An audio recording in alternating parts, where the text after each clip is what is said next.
हासिल करिसंती बलभद्र बद्रा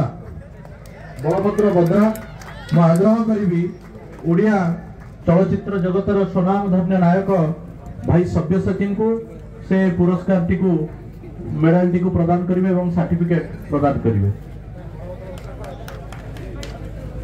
बलभद्र बद्रा मु अनुरोध करी से आसुचंती करताली दे स्वागत करिवा। बलभद्र बद्रा आम गहन उपस्थित अच्छा अनुरोध करी सब्यसाची भाई को से पुष्पगुच्छ गोल्ड मेडल एवं मानपत्र दे संबर्धित करिवे।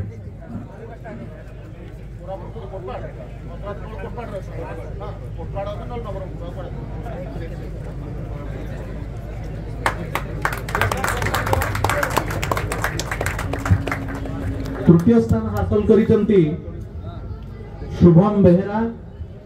मु अनुरोध करी मान्यवर विधायक दिगपहंडी तथा चलचित्र तारका सिद्धांत महापात्र एवं युव मोर्चार यशस्वी राज्य सभापति अभिलाष पंडा पुष्पगुच्छ मेडल प्रमाणपत्र एवं 10,000 टंकार अर्थ राशि प्रदान करिवे।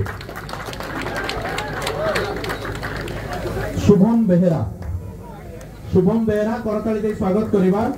तृतीय स्थान हासिल करिसंती पुरस्कार ग्रहण करुचंती ओडिया चलचित्र जगतर तारका तथा दिगपहंडी विधायक सिद्धांत महापात्र एवं युव मोर्चार राज्य सभापति अभिलाष पंडा ठारू शुभम बेहेरा। द्वितीय स्थान हासिल करिसंती दयानिधि मुंडा करताली दे स्वागत करिवा। द्वितीय स्थान हासिल करिसंती दयानिधि मुंडा पुरस्कार प्रदान करिवे एकाम्बर विधायक बाबू भाई एवं भारतीय जनता पार्टी राज्य उपसभापति तथा युव मोर्चार प्रभारी बिरंची भाई तांको 15,000 टंका नगद अर्थ मानपत्र मेडल एवं पुष्पगुच्छ दे पुरस्कृत करा जाउछि।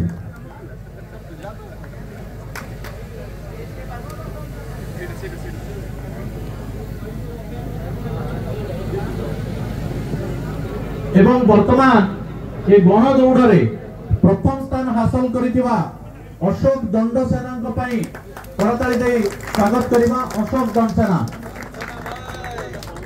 अशोक दंडसेना मु अनुरोध करी मान्यवर क्रीड़ा एवं युव व्यापार मंत्री श्रीमान सूर्यवंशी सूरज एवं भुवनेश्वर जिला सभापति निरंजन भाईना को ये पुरस्कार प्रदान करिवे। निरंजन भाईना एवं मान्यवर मंत्री श्रीमान सूर्यवंशी सूरज करताली दे स्वागत करिवा। 25,000 टंका मानपत्र पुष्पगुच्छ एवं स्वर्ण पदक दे तांको